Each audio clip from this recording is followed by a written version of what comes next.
係聽唔聽到啊？ OK，聽到嘛？聽到。哦，OK，咁啊可以開始啦，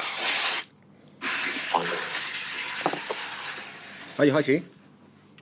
可以。好嗱，咁啊黃生，咁啊頭先咧就俾咗兩張紙嚟嘅嚇。咁啊第一張紙左上角嗰個位置，咁啊1991年12月8號2點50分馬來西亞出世。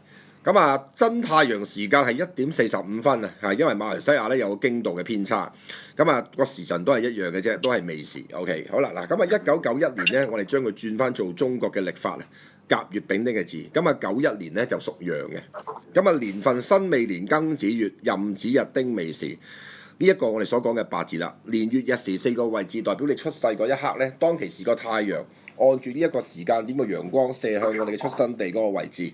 咁啊產生種力量啊！中國人咧就用金木水火土呢一個五行嘅元素咧，代表住太陽嘅磁場咧對我哋影響性。嗱，五行咧用幾隻顏色係俾你睇嘅，藍色係屬水，金色就係屬金，啡色屬土，咁啊紅色屬火。咁呢個八字咧年月日時4個位置，咁我哋要揾一個五行代表你喺呢一個命格入邊咧所做嘅主角中心嘅。咁我哋用日子嗰一格代表你。所以咧，阿黃生你嘅八字咧五行咧就屬壬水日元。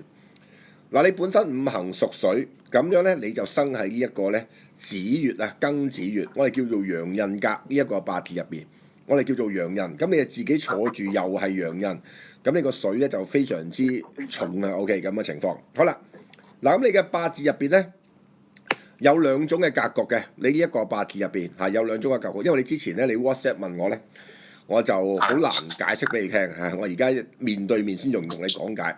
嗱，你呢個八字入邊有兩種嘅格局，你呢個八字入邊咧陽刃就會克你嘅火啊，火咧喺你嘅八字入邊咧代表財星，咁啊時柱一柱丁未咧，咁呢一個咧就係財星嚟嘅。OK， 咁但係咧你陽刃咧就會克呢一個財星，咁即係破財喎，我哋叫做。好啦，咁有兩個方法，一係咧個八字入邊咧可以用木去泄水生火，一係咧用土。就去制個水嘅，咁你原局咧就冇木嘅，所以你原局呢一個八字入邊嚟講咧，原局就用呢一個嘅未入邊嗰個土咧，就去制呢一個嘅劫財星嘅情況就會係咁樣嘅。咁所以咧，你原命格個結構咧，呢一個八字入邊咧，我哋叫財官格嚇呢一個。咁但係係咪呢一個八字永遠都係財官格咧？就唔係嘅，因為你個八字入邊咧個大運咧天干咧一樣係可以行木去生火。一樣係可以嘅，但係地支咧就唔可以行木，因為地支如果行木咧，一克咗你個未嗰個字咧，我哋叫正官。地支如果克咗你嘅正官咧，你嘅陽刃咧就會發惡，就會克你嘅火噶啦。所以咧，你嘅八字入邊咧，地支咧就可以行火、行土都可以，天干咧就要行木嘅，就係咁嘅情況啊。你呢一個命格結構，所以我哋叫做可以兩個格局並存。好啦，如果你嘅八字入邊行木生火，我哋叫食傷生財。食傷生財咧就係代表緊咧可以透過自己嘅才藝咧嚟去揾錢嘅，譬如自己做生意啊，各方面嘅嘢係可以嘅。OK， 好啦，如果個八字入邊行財官嘅路線咧，就適宜打工嘅，因為正官咧就係代表有一個公司去管住自己咁樣嘅意境，所以你嗰個八字入邊咧可以兩條路咧就並行嘅。好啦，嗱，先講咗呢一個八字入邊嘅特質先。陽刃格嘅人咧，性格咧係會比較急嘅。嗱，呢一個八字入邊嚟講咧，就最忌急。嗱，因為咧陽刃即係劫財，劫財就係代表破財，就係簡單啲講就係破財。OK， 劫財好啦。而呢個劫財嘅性格咧，就會令到一個人咧係好容易會好急，即係話唔夠耐性，會有咁樣嘅現象嘅。所以話如果你去 keep 住用一種好急嘅情況之下去揾錢咧，反而係揾唔到嘅。嗱，呢一個八字入邊會有咁樣嘅現象嘅，即係話一定係唔可以急。好啦，而一個八字入邊陽刃格咧，最大嘅問題咧，呢一種嘅命格咧，成世人咧經常性都財來財去，因為陽刃格咧個重心點就係破財，所以咧陽刃格嘅人嚟講咧，第一呢一個八字入邊咧。成日都會有一種好大膽，希望想求急財嘅現象，因為陽刃格嘅特質就係性急。OK， 成日好想揾大錢，成日都好想好急去揾錢，但係越急就越破財。因此喺呢個八字入邊嚟講咧，喺財運方面咧係經常大上大落喎。嗱係大上大落型嘅命格結構。嗱咁呢一個咧就係要非常之留心啦，因為咧陽刃格咧見得太多啦，呢啲八字入邊中間唔係揾唔到錢，但係永遠都留唔到耐啲錢，去到晚年嘅時候咧都係一無所有嘅。嗱呢一個我哋就要緊記呢一樣嘢啦。逢係陽刃格都有個特質嘅，喺古代嚟講咧，陽刃格咧其實就係將軍嚟嘅。嗱，古代嘅陽刃格就係將軍，咁你咪諗下啦，將軍兵貴神速係嘛，咁啊一定要快要急啦。咁啊打仗係點啊？一係就贏到開巷係嘛？啊打贏咧成死就朝我亡啊！係咩啊？即係唔係你死就我亡啊！即係唔係自己死又對方亡啊？係啦，一係咧就自己死埋噶嘛，即係個情況就係咁樣啊。所以咧，以前咧古代啲將軍咧，通常都好早就死嘅，即係四廿零歲、50零歲就死㗎啦嘛，就係咁嘅情況啊。咁啊，現代社會我哋文明社會就冇仗打啫，我哋喺呢啲國家入邊冇仗打。咁啊，但係咧個現象亦都一樣嘅喎，仍然咧就係會喺刀鋒上陽刃咧，我哋有個名稱嘅叫刀啊，刀鋒最尖嗰個位置陽刃，即係把劍。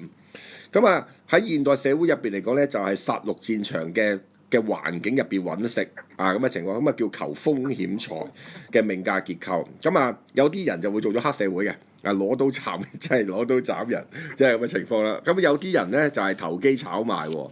嗱咁呢啲命格結構咧就一定要小心啦，因為呢啲命格咧係好大起大落型嘅。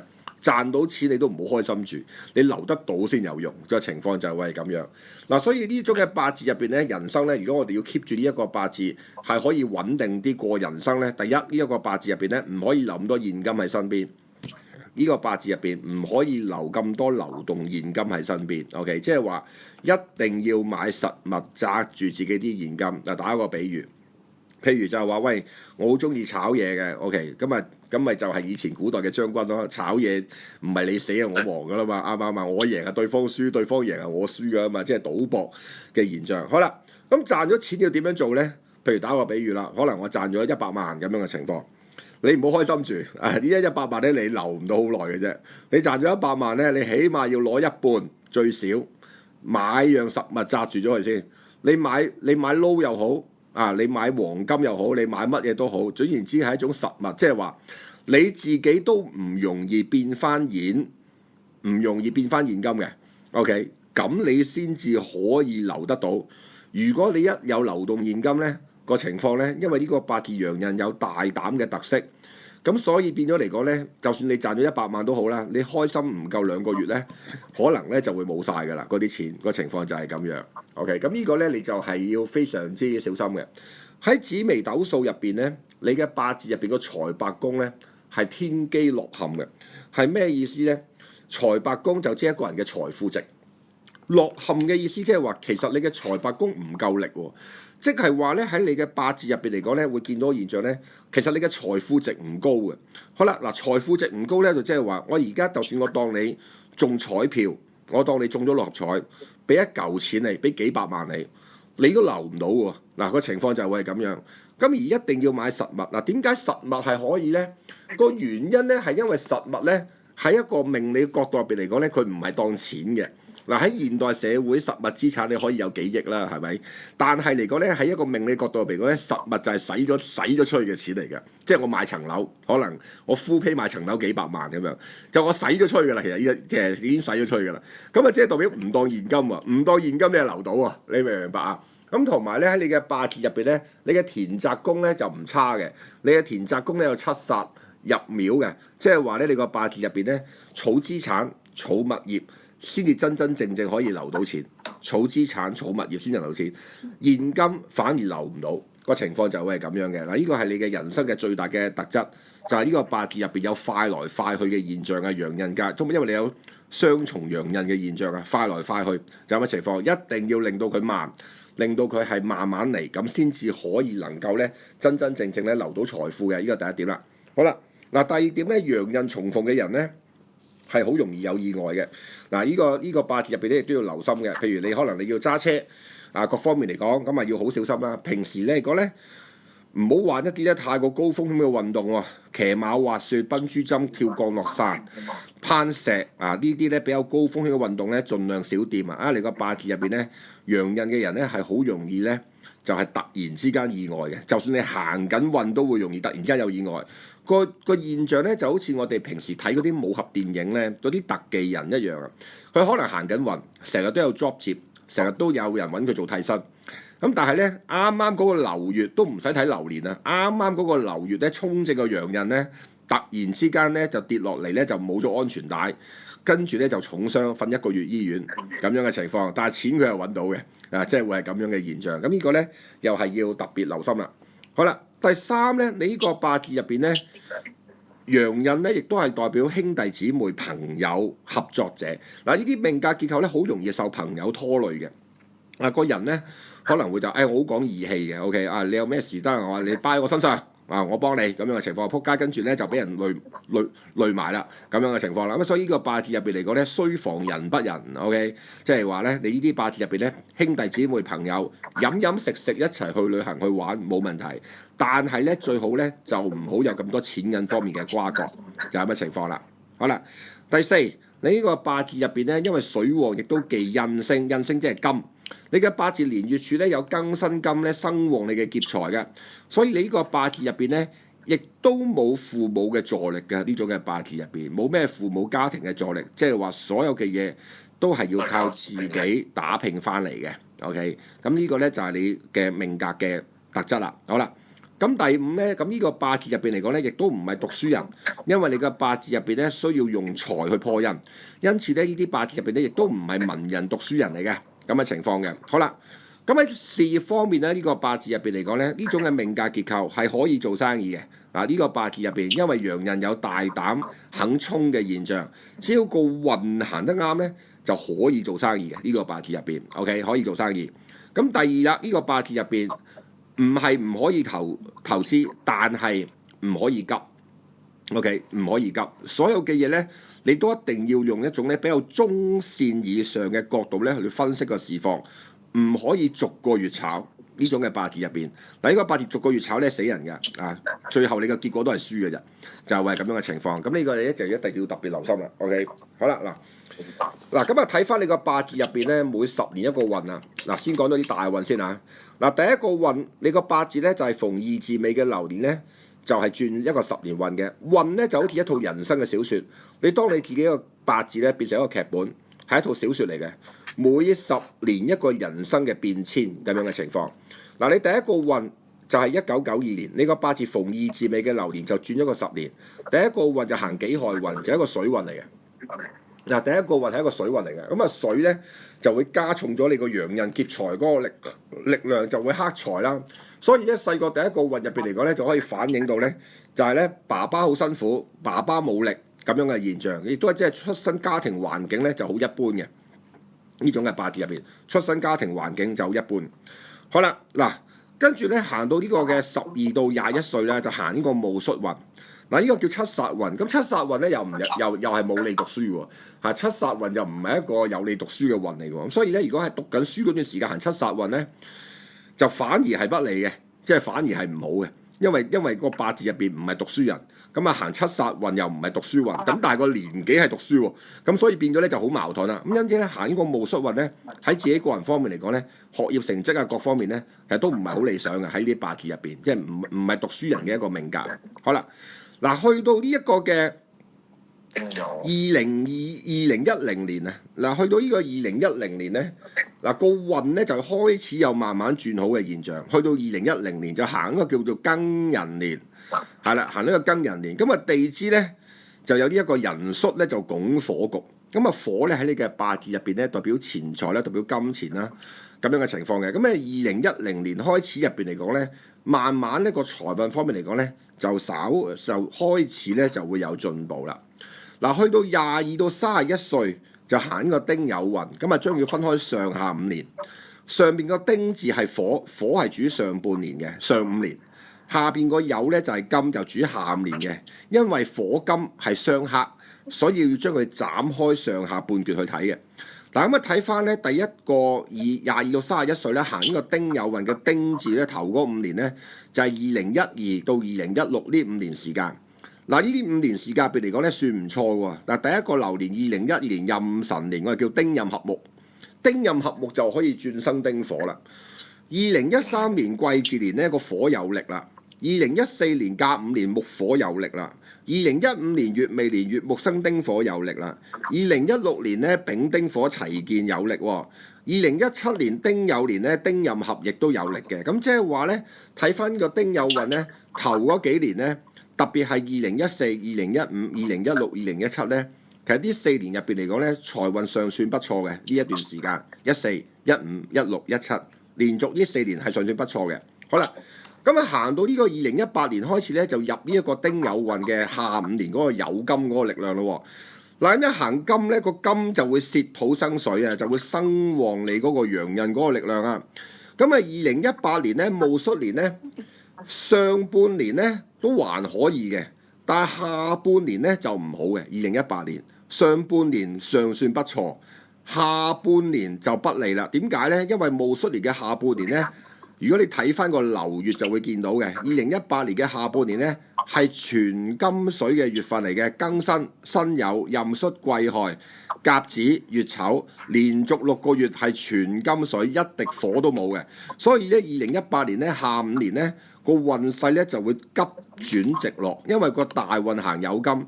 而戊戌年嘅下半年，由8月8號開始，就連續6個月咧都係純金水嘅月份，咁你個陽刃咧奪財咧就會好嚴重啦。咁跟住2019年行己亥年，咁又係水啦，亥未拱木局就破咗個正官，咁啊2019年咧又係唔順嘅。好啦，去到2020年咧庚子年咧，其實財運都係麻麻地，不過有啲貴人扶持。2020年庚子年咧個庚金咧係貴人。有啲貴人運，不過財運就上落好大。2020年因為陽刃啊，陽刃3重，所以咧2020年入邊嚟講咧，就會咧個財運咧就會發上發落咁樣嘅情況嘅。咁啊2021年咧辛丑年咧就啱啱衝你嘅正官星，咁啊衝你嘅正官星咧工作方面嚟講咧就會有變化啦。2021年工作運方面係有震盪變化嘅現象。好啦，咁跟住啦，去到32到41歲咧，就行呢個叫做丙申運。嗱，咁啊留心啦，上5年咧就係丙火運，下5年咧就係辛金運。咁上5年嗰個丙火運咧，咁啊睇睇個流年咯喎。嗱，第一個流年2002年壬寅年，嗱行呢個壬寅年嚟講咧，其實都係麻麻地嘅，因為呢個壬寅年咧同個丙申咧就啱啱天克地沖，所以咧壬水見丙火係好嘅。但係因為天克地沖咧，又會容易波動喎。咁即係話2022年嚟講咧，財運上咧都係上落咧係會比較大嘅。2023年癸卯年咧就個陽刃出咗干。2023年癸卯年，咁啊2023年咧又係一個好容易破財嘅年份嚟嘅。嗱咁啊去到2024年就唔同啦。2024年甲辰年我係叫庚金劈甲引丁火，所以2024年咧就會有一個咧假嘅光輝嘅。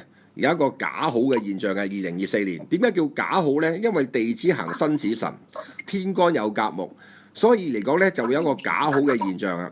好啦，2025年呢就麻煩啦。點解呢？因為2025年呢月庚化金，咁啊月木呢就啱啱同個庚金呢就月庚化金，咁下邊就自身化水喎。好啦，咁啊字呢就係你月字年個字字呢就係財星嚟嘅。就係財星，咁自身化水咧，就即係見財化水，見財化水即係見財化劫財，咁即係2025年咧，上半年咧就略好，下半年咧就不利嘅，因為個字代表下半年啊，所以2025年咧下半年咧就會係差嘅。嗱咁啊，今年咧就有啲唔同啦。嗱，今年咧2026年咧就丙午年，嗱咁啊丙午年咧又一處火啦，有力財破印。咁啊，今年嘅2026年丙年個丙咧就係偏財星嚟嘅，其實係有利突然之間賺大錢嘅。咁2026年咧，如果要投資啊各方面嚟講咧係比較有利。咁啊要睇睇個流月啦，陣間再講解啊，講咗啲流年大運先。咁啊2026年咧整體係有利嘅，不過因為2026年咧同個壬字咧就天克地沖，嗱天克地沖，所以咧2026年咧呢個丙年咧，第一要注意同另一半嘅感情容易拗撬不和。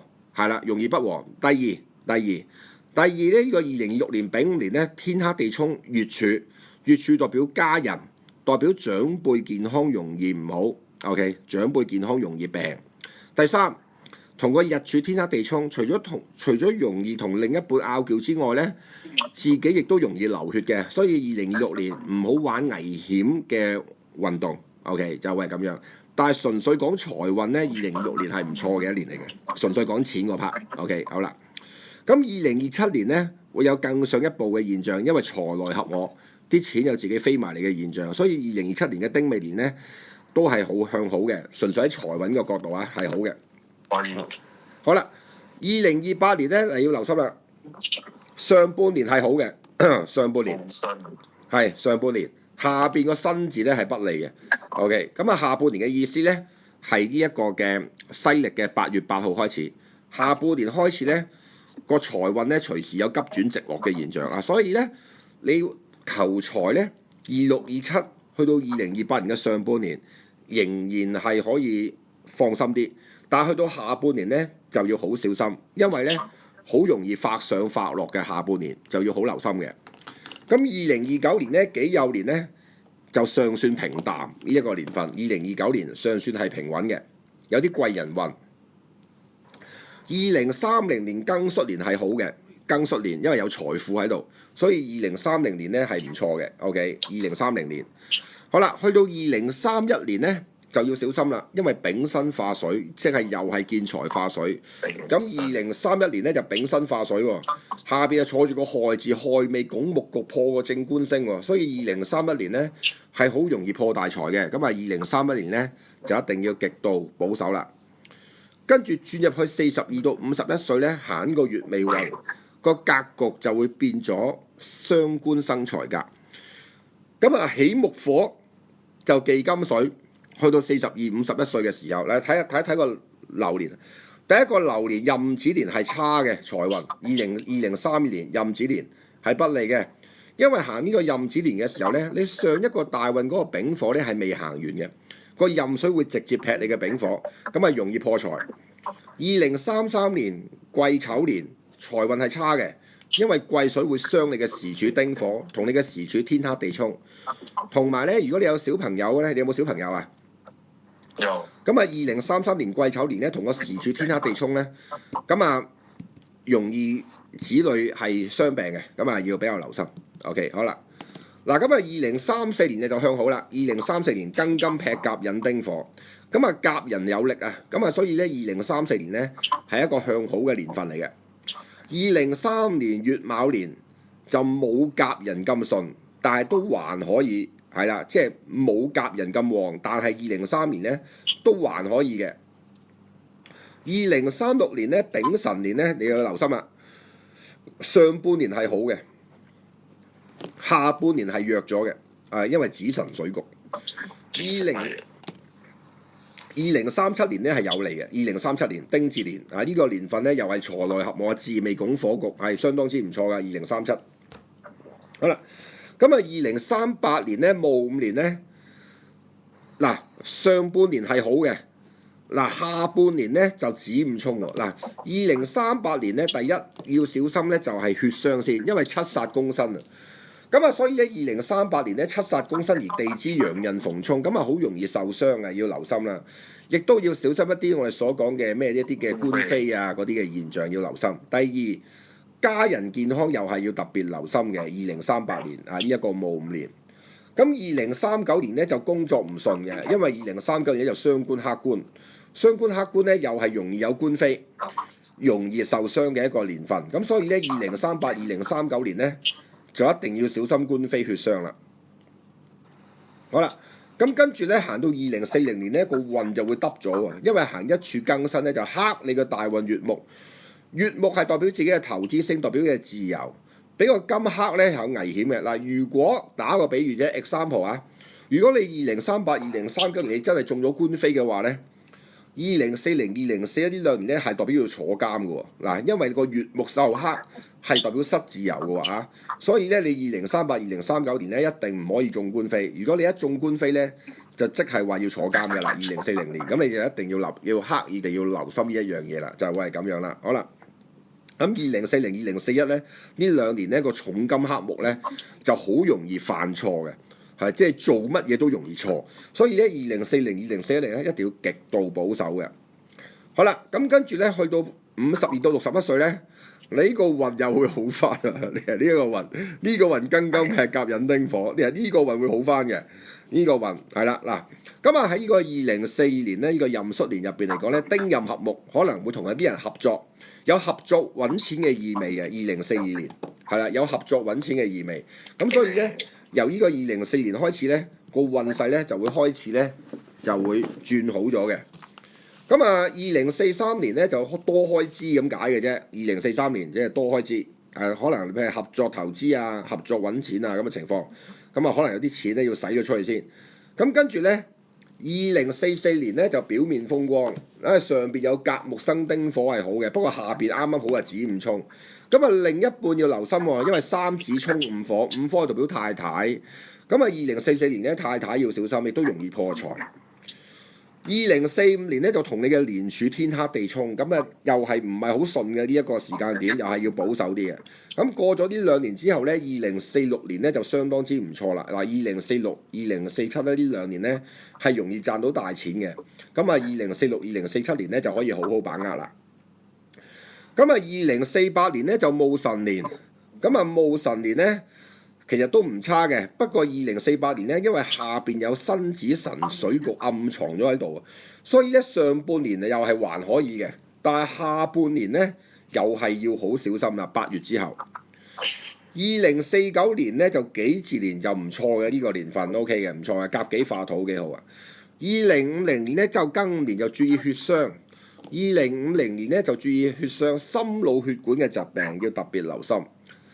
2051年咧就平穩，2051年就平穩。OK 嗱，整體方面呢個甲午運算係唔錯嘅運，不過咧因為下邊咧陽刃逢沖咧都好難免財來財去嘅，所以咧呢個甲午運咧一揾到錢嗰啲時間咧嗱嗱聲咧就可以買啲物業啊，揸住啲現金先，係啦，唔好留咁多現金喺身邊。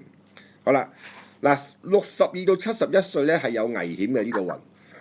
呢個運我哋叫做陽刃出鞘，而你天干原局嘅天干因為冇官殺制劫護財，所以62到71歲咧行呢個陽刃出鞘咧，好容易破大財嘅。嗱，2052年壬申年咧就開始不利啦。壬申係啦，壬申年2052年水局啦，冇錯。跟住2053年陽刃出鞘克你個丁火係不利嘅。OK，咁啊，所以咧2052、2053年咧小心破大財，太太健康要特別留心。2054年呢一年係好嘅，2054年。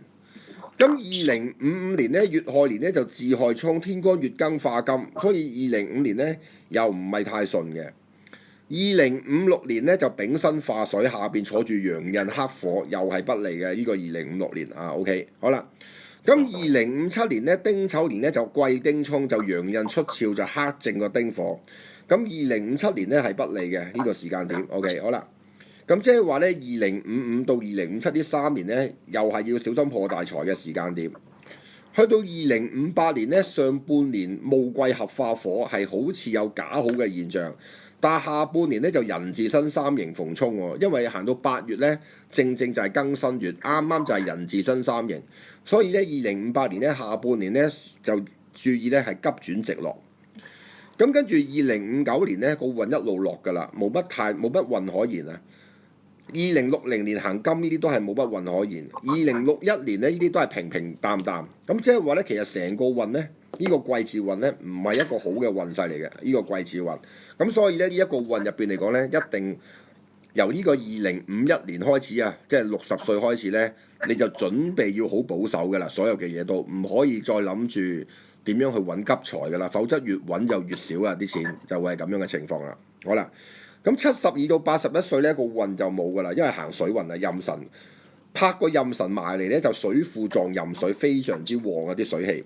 咁啊，所以咧呢個運入邊嚟講咧就屬於即係比較明顯嘅關口運啦。嗱，咁啊睇一睇一邊呢啲流年啦。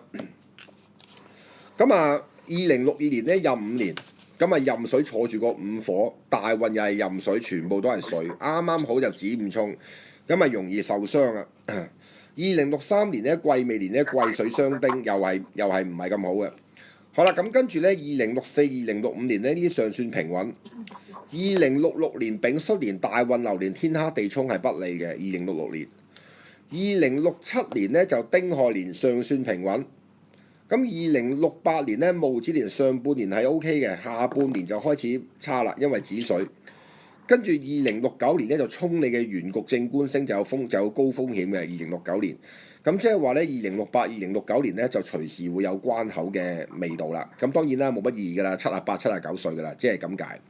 咁即係話你嘅關口係即係指健康嗰方面啦，即係生死啊，係 OK，即係有呢個危機啊嚇，有呢個危機，有呢個危機喺度嘅。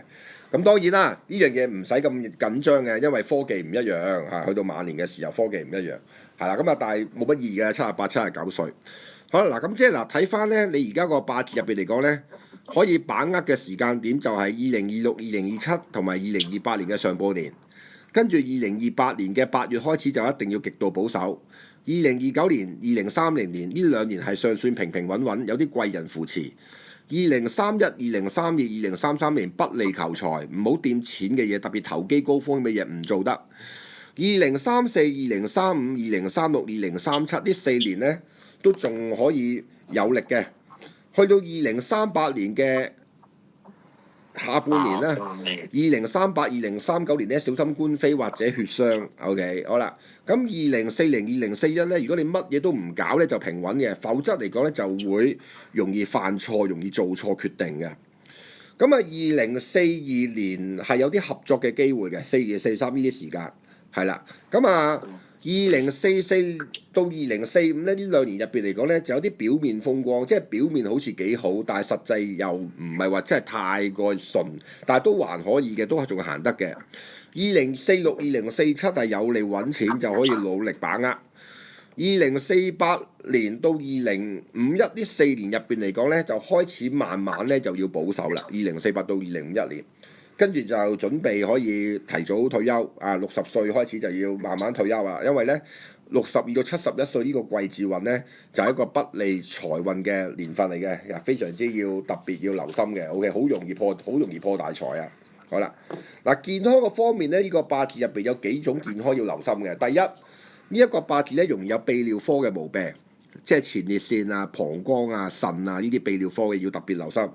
第二方面嚟講咧，就係呢一個嘅心腦血管，係啦，心腦血管即係心臟中風嗰啲，要比較要特別要注意，要好小心嗰個情況就係咁樣嘅。OK， 好嗱，咁啊今年咧係有利財運啦，只不過話咧係注意同另一半容易有摩擦。長輩健康要特別小心注意，自己容易流血，唔好玩啲危險嘅嘢，但係純粹求財係可以嘅。嗱，咁我哋睇一睇個流月嗰個現象啊，流月嗰個現象嚇，咁啊講西歷嘅月份。好啦，咁啊2月4號立春，咁啊今個月就正月2月4到3月5，咪啱啱過咗去嗰個月叫庚寅月。咁呢個月份入邊嚟講咧，就啱啱好咧，就同個大運丙申就天克地沖，咁就比較飄忽嘅呢一個月份，即係時好時壞嗰個現象啊。2月4號到3月5號。好啦，跟住去到3月5號到4月4號咧，行呢個辛卯月咧就丙辛化水，所以咧3月5號到4月5號入邊嚟講咧就唔係話特別差，但係嚟講咧唔可以太過進取。4月5號到5月5號咧就行壬辰月，就克丙火，就小心破財。5月6號到6月5號咧行癸巳月，就克個丁火，就要小心破財。OK， 咁所以咧呢兩個月份咧4月同埋5月咧。金錢方面咧要比較保守嘅。好啦，跟住行到6月咧就甲午月咧就有利嘅呢個月份係啦。嗱，財運方面咧6月6開始咧就有利，不過注意一啲家人嘅健康容易流血咁解嘅啫。咁啊6月6號開始，跟住7月6號乙未月，8月7號丙申月，跟住咧就係呢一個嘅9月6號丁酉月，10月6號呢個戊戌月，11月7號呢個己亥月。嗱，呢段時間係尚算唔錯㗎嚇。6、7、8、9、10、11，6、7、8、9、10、11係啦。呢6個月咧財運係相對比較順利嘅。相對上係比較順利嘅時間點。OK， 好啦，咁啊去到12月咧就要小心啦。12月5號到1月5號庚子月，咁呢個月份係勁差嘅，啱啱同個流年天克地沖最容易嘅破大財，所以咧一定要非常之保守啦。跟住去到2027年嘅1月5號到2月4號辛丑月，丙辛化水丑被沖個官星，又係唔順嘅。咁即係話咧，要特別留心咧，就係呢一個嘅12月5號到2027年嘅2月4號呢兩個月特別小心，個情況就會係咁樣啦。係啦，咁啊可以把握嘅咧就係6、7、8、9、10、11月。咁11月咧就開始入冬天啦，所以咧其實11月咧開始要比較保守噶啦。11月7號到12月開始，其實就已經要開始保守噶啦。如果唔係咧，就12月同埋1月咧就容易破財啦。咁啊要特別留心嘅。咁嚟緊嗰段時間咧，4、5月咧係要小心啲。咁啊唔會特別好差嘅4、5月，唔會特別好差。不過咧就要保守啲，即係唔好太過進取咯。4、5月，因為財來財去呢兩個月份，4、5月係財來財嘅時間點。咁啊唔可以太過進取，要比較保守啲，睇定啲嘅時間點。咁啊〜年中之後係比較有利嘅，6、7、8、9、10係比較有利嘅時間點。明白。係啦，就係咁樣啦。好嗱，咁我頭先大致咁樣分析咗啦。咁啊，你自己咧，你自己有啲咩特別嘢需要準備啊？如果講翻流年嘅話，因為我11月尾嘅時候有測嗰個奇門個流年盤嘛，咁樣除咗年尾係比較吻合啲嘅話，就應該一到6月都有反差啦。咁即係我好奇係其實邊一個比較作準啲嘅咧？哦，嗱，始終咧，你個八字個流年盤咧，一定係最正確嘅，因為咧，你流年盤係真係按你嘅八字啊嘛，你明唔明白？一定係最正確嘅呢一樣嘢，係啦。咁但係當然啦，其實我唔記得咗上次同你占卦講過啲乜嘢㗎啦，我要睇翻。我記得，因為我睇緊嗰個係啦，咁樣嘅情況。係啦，有 match 到嘅都係6月咯，6月係最好嘅咯。係啊，6、7、8、9、10都係比較有利嘅。係啦，6、7、8、9、10，因為咧嗱個分別就係因為流年係按你直接個八字分析出嚟嘅現象嘅，咁一定係會最準確嘅，其實係。OK。係啦。明白。仲有咩啊？即係 OK。如果而家我做緊嘅嘢，即係其實我尋日都有去見工啊，即係所謂嘅 interview 啊。但係個工作性質都係同我而家做緊一樣，只不過係即係有個老細俾你少少資金去 trade 咯，即係咁樣。So 如果係咁樣嘅話，你覺得我嘅呢個八字嘅格局係定為咩咧？如果以而家嚟講啦，即係都係需要翻工，但係時間比較自由，跟住即係冇底薪冇利息，即係出 com 俾你，即係睇個 P&L 去分錢咯。可以啊，冇問題啊，你有利啊，今年絕對有利。咁樣我個問題係咁樣個格局係定為咩格局咧？我嘅八字格局嘅話，收佣金嘅格局咯。你而家唔係 sorry 數會先，我搞唔清楚。你嘅意思係話你而家話咩定為咩格局？你意思你係講緊你份工作係咩格局定係點樣啊？唔係，即係我個八字應該唔係行財官咗係嘛？唔係，你嘅八字原本係財官格嚟嘅，啱嘅，冇錯嘅。不過你個官冇力嘅，你個官冇力嘅，所以咧你做唔到真正官嘅工作嘅。真正嘅正官工作係咩咧？政府公務員、銀行工嗰啲咪叫真正嘅正官工作咯。但係因為你個官冇力嘅，你做唔到呢一樣嘢嘅。係啦，係啦，所以我都話你個八字適合做生意嘅，即係跑數嘅工作。你係適合做一啲要跑業務嘅工作者，即係帶兵打仗嘅將軍。將軍咪即係跑業務咯，幫個皇帝跑業務啊嘛。將軍即係咁去翻現代文明社會，咪即係做生意啊、做經紀啊、做 sales 啊、帶客啊、收佣金啊呢啲工作咯。明白。係啦。OK。如果做生意方面，即係譬如講我講出咩行業㗎，你可以即係分析到嗰個行業啱唔啱，適唔適合。可以。第一個就係即係我 friend 有開嗰啲譬如講我哋呢度嘅嗰啲七仔有嗰啲熟食部七仔。嗰啲佢係專門做維修嘅，即係我哋呢度嘅有全家 Family Mart 七仔之後仲有其他嗰啲或者嗰啲咖啡嗰啲維修，佢係專門係即係幫呢啲連鎖嘅呢啲便利店去做維修嘅。唔識啊。OK 第二個就係旅遊行業咯，即係高端嘅可以旅遊可以 OK 係咁呢兩個問題，跟住大致上其實係咯，我都係大運流年流月地都講晒咗。我其實冇咩好多問題，只不過 OK，仲有一個係就係關口啊。之前有一個嗰啲算命噶啦，唔係算命噶啦，嗰啲問事嘅就話佢講我關口應該係2044嘅甲子流年咯，即係佢講係呢個流年啦，所以我又諗應該2042甲午嘅話，應該係我嘅可以講成個人生嘅最高峰嘅嗰個大運咗嘛。你講個大運嗱，如果你話大運入邊嚟講咧，最高峰係甲午運啦，啱啊，冇錯啊，係啊。所以我好奇，如果嗰個係最好嘅話，冇理由甲子我就瓜咗啊！咁樣50幾歲。咁啊唔出奇噶嘛。嗱頭先我講啊，嗱真係唔出奇喎。嗱即係咧，李小龍死嘅時候咪就係最高峰咯。係嘛？真係唔出奇喎呢樣嘢。OK，因為呢個係代表意外血傷嘛，同埋因為你個八字咧陽刃格嘅人嚟講咧係好容易突然意外㗎，呢個係要特別留心嘅。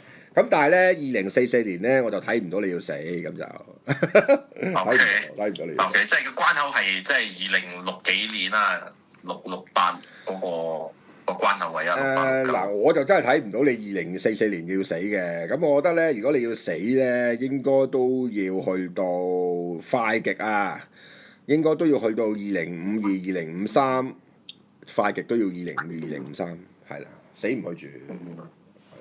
自殺令計。咁講我唔知，即係八字，即係我哋成日睇嗰啲 Apps 有嗰啲 App 有財富級別即係咩 level 嘅財富咁我想知道，即係如果以我八字嚟講，你會覺得係咩級數咧，或者唔得？其實我話俾你聽咧，唔準確嘅。係。唔準確。OK。嗱，我話俾你唔準確。嗱，我俾個 example 你就明白㗎啦。Blackpink 知唔知邊個我睇你嗰集嘅 YouTube 嘅，我睇。Blackpink 應該知啦，全球最紅嘅天團韓國天團 Blackpink。好啦，嗱你試下諗下 Blackpink 呢一個女仔，如果佢係14歲，佢阿媽嚟帶佢嚟俾我批命 ，OK？ 你覺得我批唔批到佢20歲嘅時候有咁多億身家啦？一定出團啦，係啦，一定批唔到嘅。因為點解咧？因為呢個係個行業有關聯啊。嗱，首先你要第一，你個行業本身揾唔揾到錢先。嗱，呢個好重要喎。你個行業揾唔到錢咧，你行到個天下無敵個八字，你都揾唔到錢㗎啦。關個八字咩事啫？你個行業本身要揾到錢啊嘛，係嘛？好啦，第二，你個財富嘅格局高低咧，你仲要睇翻究竟你20年後呢個甲午大運當其時個地球係一個咩嘅時勢喎 ？OK 嗱，你估唔到20年後個地球變成點㗎喎？屌你而家外星人襲地球咁樣係嘛？咁你飯都未有得食啦嗰陣時，仲話咩？咁啊冇咁遠啦。我係睇到其實佢哋講即係可能2055年可能即係佢哋講錢嘅重要性係冇咁高咗啦，即係可能係用智慧嚟做交換。我明，我意思即係同你講就係話咧，如果你要佢定一個八字嘅格局嘅高低咧，其實係同個時代掛鈎啊。其實香港都係嘅，香港都係一樣。譬如咧， 80-90年代咧，我哋睇好多人嘅八字啊，80-90年代有運行嗰啲啊，80-90年代行運嗰啲咧，佢哋好容易過億身家嘅，因為嗰陣時香港個經濟係起飛緊啊。OK， 調翻轉頭啦，而家30零40歲嘅人，而家又行緊運喎，佢個八字入邊，佢哋都覺得揾錢好辛苦，因為而家香港冇運行。OK， 咁即係話你揾到幾多錢係真係同你嘅時代要跨到歐，你先至有得講嘅呢個較高低。而八字係講緊乜嘢呢？係講緊你嘅種子有幾靚。嗱，聽住，係你嘅種子有幾靚。八字係你嘅種子，好似一棵樹嘅種子有幾靚。但係當你未將呢一種子放入去一個土壤入邊去種植嘅時入邊嚟講，你永遠係冇辦法估計呢一個種子可以變成一個乜嘢嘅大樹嘅，因為你嘅土壤靚唔靚，你未可以知道。但係個種子有呢個質素。好啦，而每一種嘅格局呢，亦都唔係就咁講格局高、格局低咁簡單。我哋仲要睇個特質嘅。你嘅八字呢，係陽刃格嘅人。月令陽刃格，陽刃格嘅特色咧係大上大落。嗱，陽刃格嘅特色係大上大落，即係話我同你講格局高係冇意思嘅。個原因咧係因為你大上大落啊嘛。譬如可能你突然之間有幾年啊，我打個比喻啫。好啦，嗱，你2044、2045、2046、2047年揾過億身家。OK 啊，我當你揾過億身家啦嗰段時間，咁嗰段時間我同你批話你格局高咯，啱啱嗰頭講完過億，轉頭你2052、2053年跟住破產喎。好啦，咁你跟住啦，你臨死嗰一刻啦，你點樣形容你自己嘅格局高低啊？當你自己一個玄學家，到你自己死嗰日啦，到你70師傅咯，啊，師傅冇掂喎。咁你話，咁究竟我係一個咩格局咧？屌我曾經過億身家喎，但係我而家死嘅時候一無所有喎。嗱，我其中有一集咧拍過咧，就係呢個神同輝嘅。香港咧90年代咧出咗一個20億嘅富豪叫神同輝。咁點解叫神同輝咧？因為佢本身係一個普通嘅地產經紀嚟嘅啫。OK，咁收尾識到劉鑾雄我哋嗰班人，按住佢個社交啊，住飛嚟咁啊識到啲貴人啦，咁啊教佢炒股票啊各方面嘅嘢，短短10年之間就有20億身家啦。OK。但佢就真係呢10年啫，98年金融風暴之後，屌乜錢都冇晒，跟住上唔翻，跟住仲要自殺死埋。佢死嘅時候係窮到窿，冇錢嘅。好啦，咁而家我問，究竟神同輝格局高唔高啊？你點樣形容佢嘅？你話佢高就唔會咁慘啦，咁早死又冇晒錢。你話佢格局低咩？佢曾經有過20億身家喎，係咪先？咁呢個你唔可以用格局高低嚟形容啊嘛，我哋只能夠用一種特質嚟形容，就係呢啲快上快落嘅八字。咁而你嘅命格咧，就係有呢種特質，就係快上快落。所以點解？即係都好似神同輝陽刃嘅嗰個性格比較重。冇錯，即係話咧，你呢啲八字咧，你呢種嘅命格結構咧，因為你個人有膽啊，你坐陽刃嘅人咧，個人夠大膽啊，所以咧，當你行財運嘅時候咧，你可以嘣一聲發好多錢嘅。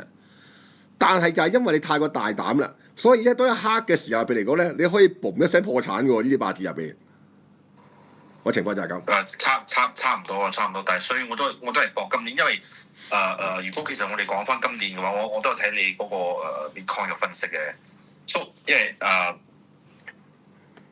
即係你係 predict 你係預測佢係向下噶嘛，我嘅。即係我咁樣講啊，我嘅視頻同開股票而家比較少，因為股票我嘅資金就冇晒咗啦。所以我係我嘅視頻同冇講 Bitcoin，因為其實我唔買 Bitcoin，我係買嗰啲細 coin 噶啦。又或者搞合約。所以如果我嘅視頻同Bitcoin 掛鈎嘅話，咁我今年仲有明年嘅流年好啊，係咪代表其實個市場係冇咁差咧？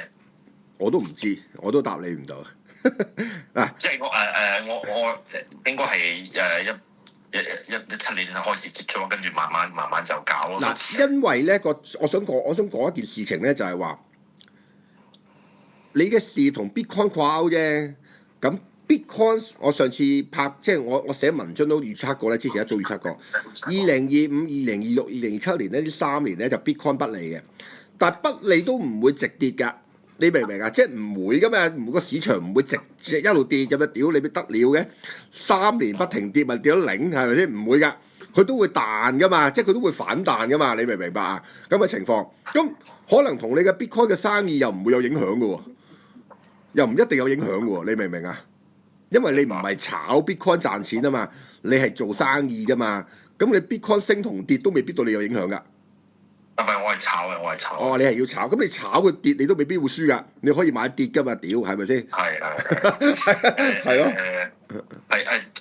講翻今年流年，其實因為我喺行有一段時間咗啦，即係7-8年。其實我哋好多嗰啲大神嘅預測咧，嗰啲預測即係佢哋講10月係舊年10月係 top 咗嘅，即係高峰咗嘅。所以嗰啲係真係揾到錢㗎啦。唔係嗰啲即係我哋所謂嘅仙家論，即係嗰啲話我自己，佢哋真係有同你講去OK，蘇佢哋嘅預計啦，因為我睇翻我10月係庚子流月，蘇佢哋係講10月應該9月10月係見底咗嘅，所以即係成個 cycle 成個週期嘅嗰個底咗啊！你講咩？你講 Bitcoin 啊？係。你講今年啊定係上年啊？你講咩啊？今年嘅9月10月佢哋已經係預測咗上年嘅10月係高峰咗。係，跟住咧？跟住就9月10月會係見底啦，即係完成成個 cycle 嘅。今年嘅9月10月。係。咁唔出奇嘅，咁都成年都過咗咯。唔係，即係因為我喺度幻想緊一個 scenario， 一個即係譬如講10月我已經係底咗，跟住我有錢買，跟住我12月流月又係即係天黑地沖咁樣。我自己喺度諗啊，即係呢個假設性問題啦，即係我喺度諗，應該如果我譬如講我10月份先買咗，我12月就即係我諗唔到如果真係份身賣咗，我諗唔到我係點樣撲街法啦，嗰個調整咯。咁你之前好多人買升嗱，喂，2025年啊，升到12萬嘅時候啊，中間都有啲人爆倉㗎。屌點解啫？佢調整得深啊嘛，你明唔明嘛？喂，好難講喎。佢升咗上去，譬如假設之間冇啊，好啊，可能係啱啊。嗱，9月10月咁啊見底啦，咁跟住咧就升咯喎。OK，跟住就升咯喎。點知你做孖展做得勁得滯喎？佢一晚調整，跟住夾爆咗呢個倉，佢先升翻上去得唔得啊？咁啊得。咪係咯。我今年應該係搞現貨會比較多，你應該唔會搞嗰啲。所以我咪叫你咯，你穩陣啲就得㗎啦。即係你12月1月咧呢2個月咧保守啲啊。嗱，你成年嘅流年咧就咁睇個流年咧係一定好嘅。你嗰個財運，因為你個紫微斗數盤咧，你今年咧嗰個財帛宮咧係有紫微天賦啊，所以咧今年你個財帛宮咧係好靚嘅。你嘅官祿宮行武曲化權嘅，所以工作運亦都順嘅。所以咧整體方面嚟講咧就冇乜太大瀨嘢嘅現象嘅。今年2026年，咁只不過係驚你自己個人嘅操作方面咧太過急進咁解啫。你明唔明白啊？太過急，即係我驚你太過急進啊！太過急進你咪會輸喺流月度咯。你而家整體正正常常，你咁樣炒，理論上你今年全年應該唔會輸嘅。但係你如果突然之間，喂，屌嗱，我就打個比喻啦，我當入咗澳門賭場賭錢，我而家賭錢，好啦。我鋪 all in， 屌我實有一個時辰會輸爆廠嘅，啱唔啱啊？即係譬如嗱，我而家呢鋪買1000蚊贏咗，下鋪買2000，再下鋪買4000，屌我唔會個個時辰都賺錢噶嘛，大佬啊！我總有個時辰會輸錢噶嘛，我咪一鋪清袋咯。但係如果計流年嚟講嘅話，即係唔會睇翻，譬如講我之前有講過21年21年係即係個高峰期啊。梗係of course 係雖然係高峰期，但係財嚟財去咯。係啊，咪話咯，我咪話你2020、2021呢2年入邊有貴人運，但係因為你係假好嘅現象咯，全部都係假好。OK，仲有一個問題就係我有俾我 WhatsApp 嗰個，即係而家個老細嗰個生日期啦，即係佢係月丑年戊子月戊子日嘅，咁時辰就唔知啦。我想問，因為佢今年係犯太歲嘛，所以我想問，如果即係而家唔係計打工啊，即係譬如講係合作，即係去出資金啊。咁樣嘅配合，咁樣嘅會唔會好咧？對我嚟講會唔會好咧？佢冇犯太歲啊。喎佢。佢屬牛啊嘛，今年丙午年冇犯太歲啊，今年對佢有利啊，因為個八字要火啊嘛。你老闆個八字戊土日元生喺冬天啊，寒冬冰土一定要見火嘛。今年佢有利啊，今年丙午年。OK，咁即係呢兩年火年嘅話，我就盡量孖住佢，就起碼應該咁樣講，你哋兩個一齊有緣分一齊，係因為你兩個都行運呢兩年，因為你又要火，佢又要火，咁你哋咪一齊可以合作揾到錢咯。因為你兩個都要火嘛。咁啊唔係因為我唔知你記得我舊年就開始 WhatsApp 你，就係舊年月至年其實農曆6月，因為舊年有閏月嘛，閏月跟住就農曆6月就一個計嘅凡官非，即係我樓下隔離嘅單位嘅阿伯，就上嚟屋企嘈咯，跟住之後去我學翻佢，即係我大聲轟翻佢咯，因為半夜5點嚟嘈，跟住OK之後連續有官非即係去報警話我哋藏毒製毒啊嗰啲咩啊因為我隔離嘅搞到我隔離嘅單位咧，佢哋都搬走咗，所以之後個財運就好鬼差咗我自身化水嘛，我頭先啱啱講，因為你月至年咧自身化水啊，見財化水啊，你下半年月至年啊，上半年都還可以嘅，下半年唔好啊，因為自身化水啊，係咁仲有頭先你講天干，我係愛遇着咩啊？甲乙丙丁嗱，天干咧，你甲乙丙丁咧大致係有利嘅，甲乙丙丁呢4個字係大致有利嘅。庚辛咧就有貴人運，就唔一定差嗱，唔一定差，要睇個大運嗱。其實咧你唔可以就咁睇個流年嘅，因為大運同流年咧係一個 package 嚟嘅，係一個 package 嚟嘅。但係大致可以咁樣講就係、天干見庚辛金咧就有貴人扶持嘅，會容易有貴人運俾你嘅。天干又見庚辛，行壬癸係容易破財嘅，行壬癸容易破財，行甲乙丙丁係比較有利嘅。行戊土咧就上半年好，下半年差，係啦。即係如果唔愛你唔睇地支嘅話，咁我應該係逢4、5、6、7上半年都係 OK 嘅。理論上如果我係理論上係嘅，係。OK，咁地支我係愛睇地支複雜好多嘅，唔係咁簡單嘅。OK。即係複雜好多，即係我有成個咁樣睇。因為地支唔係淨係論生克，天干淨係論生克可以教到你，地支要睇刑沖會合嘅，複雜好多嘅。就重要嘅問題咧，如果今年嘅流年丙午年嘅話，我有機會翻我之前嘅高峰冇嘅，呢啲睇到冇嘅咧，睇唔到。睇唔到，答你唔到啊！應該咁樣講，我答你唔到啊！我答唔到你可唔可以去到高峰啊？嗱，理論上2026、2027年嚟講咧，係可以去得翻高峰嘅，但係我唔知實際個情況係咪真係得嘅，因為呢個同你個環境要掛鈎啊。係啦，明白。但係我可以即係你可以真係認真努力咯。2026年同埋2027嗱，但係2026年係容易受傷流血㗎。2026年嚇，咪一陣間你揾到錢，一陣間重傷啊！我其實我有 plan 我6月去巴厘島度，即係聽你咁講，其實我都原本諗住去潛水，跟住可能應該冇潛咗咯。唔好話你去旅行食飯冇所謂嘅，你就唔好玩嗰啲咩潛水啊、攀石啊嗰啲咧。跟住連你，因為而家太多人滑雪，我都想即係如果揾到錢，我都想去滑雪嘅。好啦，你滑雪嗰啲，你留翻嗰啲冇乜運行嗰啲時間先滑啦，有運行嗰啲揾錢啦。但係唔係我聽你咁講，其實好多都係受傷嗰啲啦，即係容易。哦，咁你唔使年滑噶嘛，咁同埋你滑雪都係滑嗰1、2個禮拜嘅啫，咁嗰啲時間批流年，你咪揀啲即係流月安全嗰啲時間咯。嗱，你打個比喻，好啦，譬如你而家想去旅行咁樣嘅情況，咁你今年2026年嘅7、8、9 OK 啊，冇問題，7、8、9去咯，你7月、8月、9月去咯，係咯。冇問題啊，7、8、9月冇事啊，你咪今年去咯，7、8、9月咯。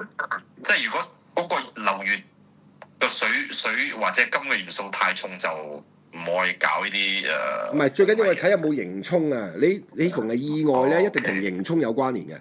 你冇刑沖就冇問題㗎啦。咁仲有一樣嘢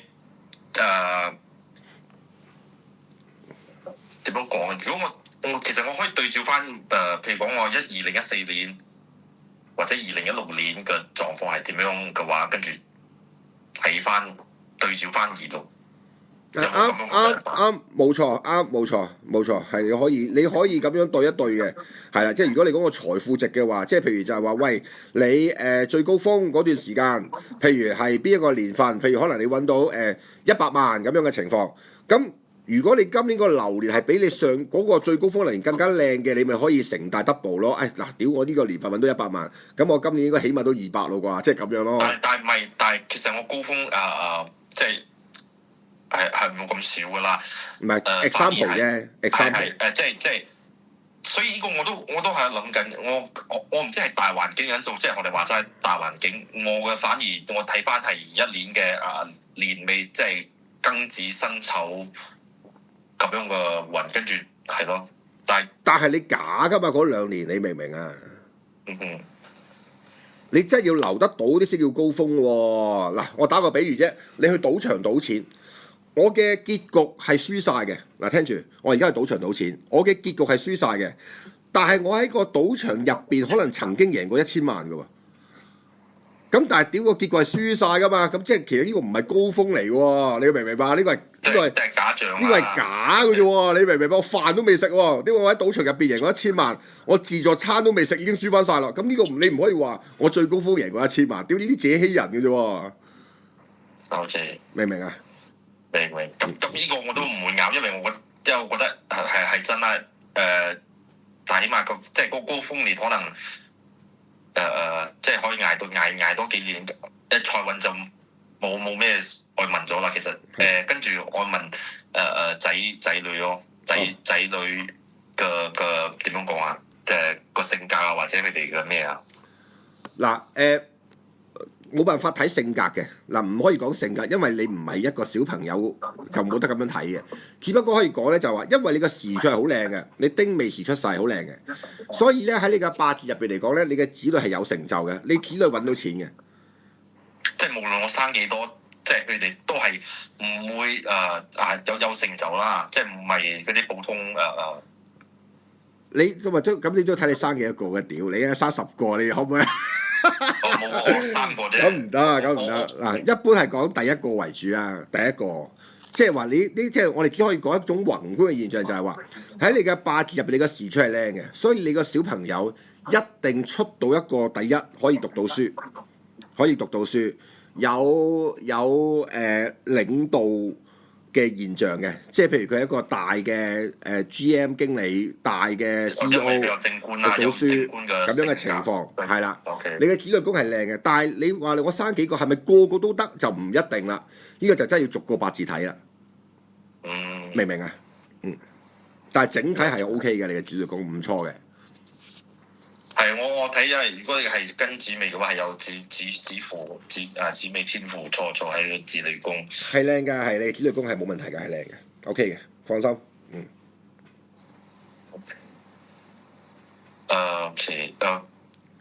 咁仲有一樣嘢就係即係我睇小紅書或者大部分好多地方即係都講羊人克妻，咁樣我咁樣嘅命盤係咪真係克到妻咧？唔係話克妻，其實應該唔係咁樣講嘅。即係當然你可以論克妻，係，只不過就係話咧，通常呢啲八字入邊嚟講咧，係比較容易離婚啫。即係陽刃格嘅人係容易離婚嘅命格，就係咪一定要克？係咪即係話喂要克死對方咧？就唔可以咁樣講，只不過係容易分離嘅危機啫。係啦。容易有呢個危機啫，係啦。咁因為其實我 friend 搞紫微嘅，即係佢開頭可能幾年前我三十出嘅時候，都問我離咗婚未啊？你即係我問題，譬如講，第一個如果係離婚嘅話，咁如果再娶都係咪再嚟嘅咧？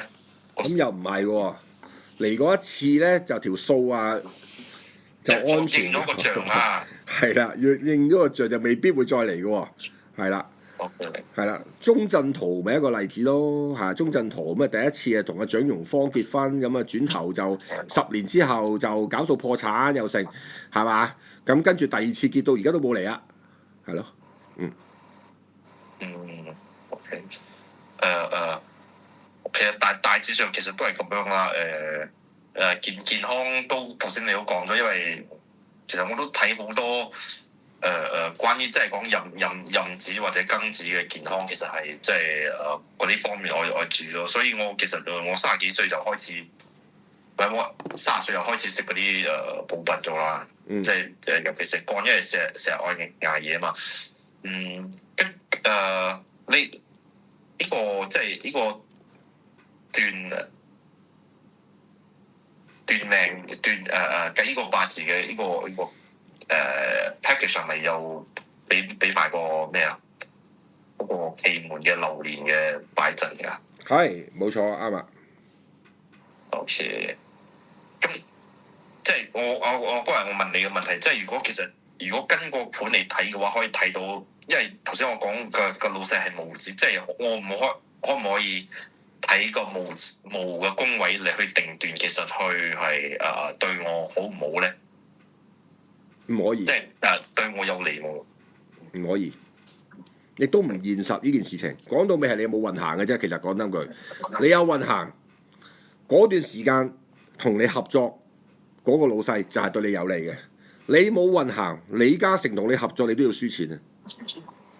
OK，咁而家佢又愛火，我又愛火，即係講大家即係拍埋個成功嘅機率會比較大啲咯，係咪冇啊？唔一定成功，因為佢有利都有利啊嘛。大家有運行先會企埋一齊嘅，你知唔知啊？大家都一齊有運行，先至會做到朋友，做到呢一個嘅合作嘅關係啊。唔會一個有運行，一個冇運行嘅，一定係 match 嘅。明唔明啊？明白，即係 OK，即係我行緊運嘅時候唔可以講黐過嚟，即係我識到嗰啲人大致上都可能係嗱，就咁識唔一定。屌嗰個可能係古惑仔嚟㗎，即係話你行緊運嘅時候，同你一齊有嘢合作嘅，大家都一定係行緊運，先至會走到埋一齊合作。唔朋友唔計，你明唔明啊？就咁飲茶灌水食飯嗰啲朋友唔可以擺在嚟，因為你哋冇利益瓜葛嘛。但係如果大家都一齊係有利益合作嘅話，一定係一齊行運。明白。衰運都一齊行嘅喎，又係，所以根本上就唔關嗰個人對你有冇利事。屌你講到尾都你自己冇運行啫嘛。都唔係，其實今年即係25年嘅下半年，我知道自己冇咩運行咗，跟住我啲 friend 就行緊運，我就盡量遠離佢哋咯，因為我覺得好似個磁場我驚即係陀衰佢哋或者咩，因為佢哋真係行緊運啦。係啊，總言之就係話你有運行嗰段時間，同你一齊合作嘅人咧，都係即係同你合作到嘅人都一定係有運行嘅。如果唔係，就會分道揚鑣咯。係，明唔明啊？明。係啊，大致上都係咁咯，應該都冇咩我問。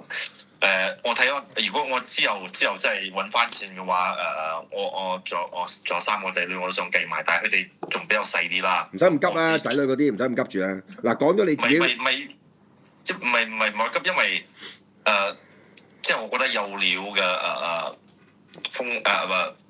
玄學家都有翻咁上下年紀，我驚我仔女大咗，可能就太遲咗啦，即係可能你哋冇退休咗，或者你冇做咗。咁唔係，即係因為我諗過一個問題，可能我記得你 YouTube 係應該講你60幾歲咗啊，即係我女而家可能係10歲啫，即係咁樣。我諗即係如果我揾翻錢，我就揾你就幫你計晒。但係我唔知如果排期嘅話都係咁耐啊嘛。係啊，希望啦，希望都係咁耐啦。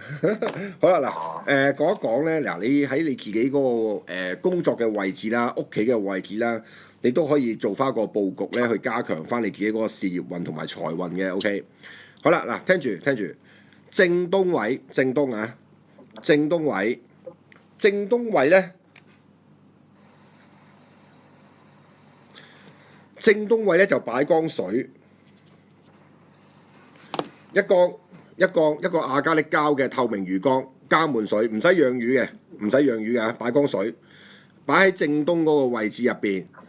正東係啦，一個玻璃缸，圓形嘅玻璃缸，加滿水，唔使養魚，唔使剩，啲水污糟就加翻滿水，水污糟就換水，擺喺正東方，唔好擺喺地下喎，擺翻個架上邊。正東方擺缸水 ，OK， 好啦，跟住咧就喺正南方，正南方咧就掛一個桃木做嘅紅色嘅如意結，桃木做嘅紅色如意結，我 send 俾你睇啊，喺淘寶有得買嘅。係啦，另外咧再加個木做嘅聚寶盆，擺喺正南方嗰個位置。好啦，咁跟住咧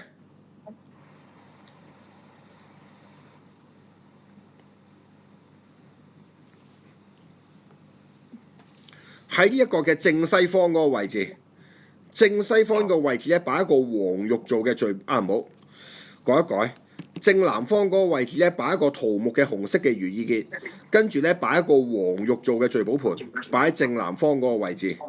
黃玉做嘅聚寶盆 ，OK， 擺喺正南方嗰個位置。咁然之後咧喺正西方嗰個位置咧，都係要擺一個黃玉做嘅聚寶盆，即係擺兩個，一個係擺喺正南，一個擺喺正西，擺一個黃玉做嘅聚寶盆。呢啲全部喺淘寶咧都可以有噶啦。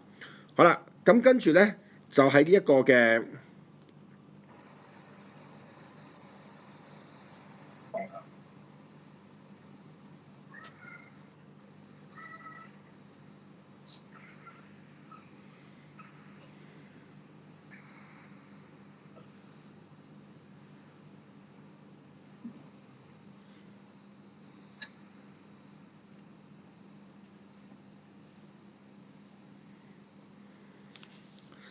東北方，喺東北方嗰個位置嚟講咧，擺一個東北方嗰個位置咧，擺一個木嘅文昌塔，一個9層高嘅木做嘅文昌塔，擺喺東北方嗰個位置，9層高，係啦，擺一個木嘅文昌塔，擺喺東北方呢個位置。係啦，咁樣嘅情況。咁跟住咧，就喺呢一個嘅正北方嗰個位置，可以放一個石頭。咁啊，石頭咧，其實咧你執都得嘅。總言之咧，要一個係比較鵝蛋型嘅石頭，鵝蛋型滑捋捋嘅，即係嗰啲瀑布啊、海灘嗰啲咧，揾啲大少少嘅石頭，要滑嘅。OK， 擺喺正北方嘅地下，石頭擺地下，就係幫你壓住啲死氣嘅。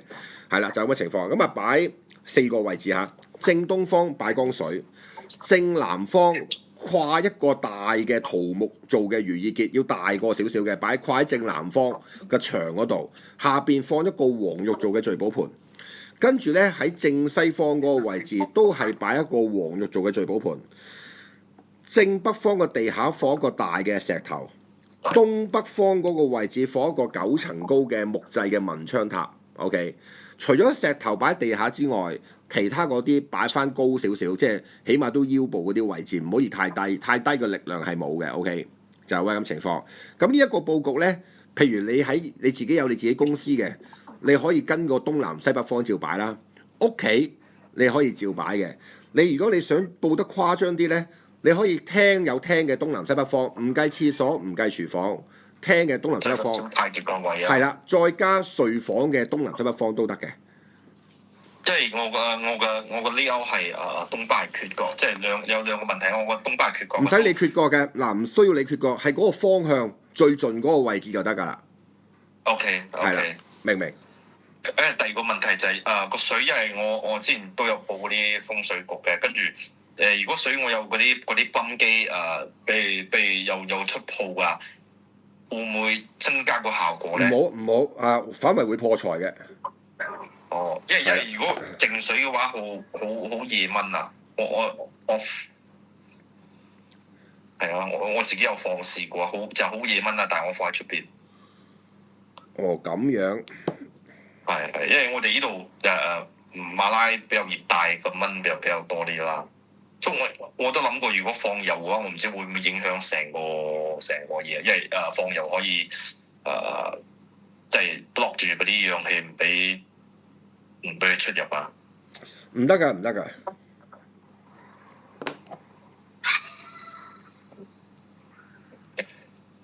仲有其實正南，因為我擺咗個，因為五王位其實我有擺咗嗰個安忍水喺嗰度啦。攞走佢，唔擺得安忍水，你攞走佢得㗎啦。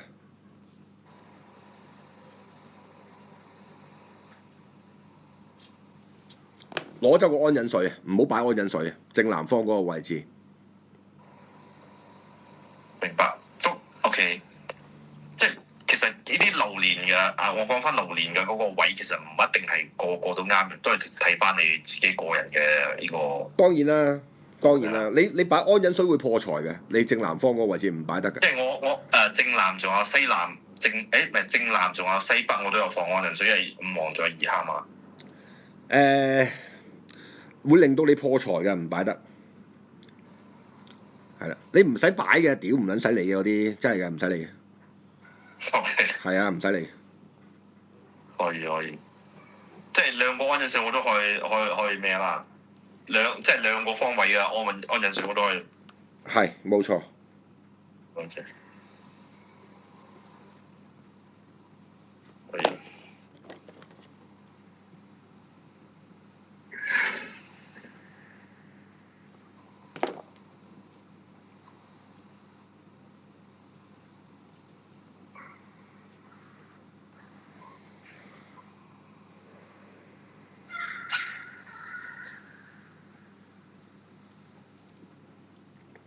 嗰啲二黑五黃咧係唔可以動土啫，你要記住，二黑五黃唔動土就冇事㗎啦。即係你唔好喺啲二黑五黃位喺度揼釘啊，喺度拆樓啊，咁就得㗎啦。你唔使化嘅，你唔 Q 使化嘅二黑五黃，你唔好動土就得㗎啦。我話俾你聽，嗱，通常咧五黃咧去到咩位置會有病咧？係去到個門口就會有病嘅。即係個五黃啱啱喺你出入個大門係五黃嗰個位置就真係要化。如果唔係你唔使理嘅個五黃。屌我長期都唔化嘅個五黃。哦。明唔明啊？我就跟翻你嘅咩啦，因為我都覺得我放咗安忍水，好似個會破財㗎，你唔得㗎，唔放得㗎。係有嗰個現象啊。正南方唔放得安忍水啊你。係啦，唔係因為唔係個個啱嘅。你咩情況即係要放安忍水咧？屌你真係嗰個五黃位咧喺正個門口出入咧，你就真係要放安忍水。如果唔係咧，你唔使理佢得㗎啦。正東嘅話係我廚房嗰度，其實都係有水咗啦，我就即係我屋企好多我有兩個魚缸啦，而家目前我而家放緊嘅魚缸係喺中宮啦。唔得，中宮唔擺得魚缸，心血管會有問題嘅。可以。中宮唔擺得魚缸嘅，係會有心血管嘅問題㗎，唔得㗎，會死嘅，屌唔得㗎。咁我又放去我另外一度咯。如果你要放魚缸，咪放喺正東咪得咯。你個魚缸咪放喺正東方咪得咯。我抄下有咩位係啱放嘅，我知咩？唔係啊，你唔可以亂咁放啊！屌魚缸呢樣嘢，我想同你講，你明唔明啊？屌會破財㗎，唔得㗎。魚缸唔係可以俾你亂放㗎，你明唔明啊？你個八字入邊唯一可以放水嘅地方，一係東南，一係正東呢兩個位置啊，明唔明啊？即係我水元素太重咗，所以就唔可以東。每一個人有佢唔同嘅位嘅，唔係可以亂擺嗰啲嘢，你明唔明啊？呢個係之前我哋本地風水師同我講㗎啦。屌我唔理你睇過邊個風水師啦，唔代表得㗎嘛？屌你明唔明啫？究竟你明唔明啊？所以我西南都有個大魚缸啊，仲大嘅，所以都係唔可以放啊嗰度。唔得。係啦，你西南方唔放得魚缸會破財，你特別不利偏財。如果你西南方放魚缸係不利偏財嘅，不利投資嘅，唔得。可以。你係睇嗰個奇門八字盤啊，定係流年嘅咧？即係 OK 問下。你每一個人嘅奇門九宮係有佢自己獨特嘅特性嘅。你一擺啲嘢一唔啱咧，就會觸發嗰個九宮嗰個力量出嚟㗎啦。你明唔明我講乜啊？陣我而家之切咗佢咯，嗰啲魚缸。嗱，聽住，你唯一可以擺水嘅地方咧，係得兩個位置嘅啫，一個係正東，一個係東南，得呢兩個位置可以擺水，其他全部唔擺得。係啦，正東係有利事業運，但係唔需要太大嘅水啊。正東嗰個位置，你擺一個大魚缸都係會有問題嘅喎。你太大個魚缸都係死嘅喎，你明唔明白啊？正東嗰個位置咧就咁放缸水喺度，就 OK 嘅啦，已經 OK 好啦。咁其他位置就唔適宜擺水嘅，其他位置唔適宜擺水。可以得，就係咁啦。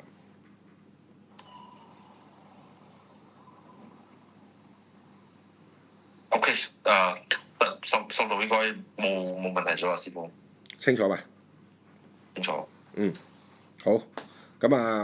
咁我將一陣間嗰啲資料我 send 翻俾你，再參考翻。可以。OK。可以得。有冇問題？如果間唔中有問題，可以唔可以問你嘛？或者可以。我希望冇啦，因為你都講呢兩年財運係好。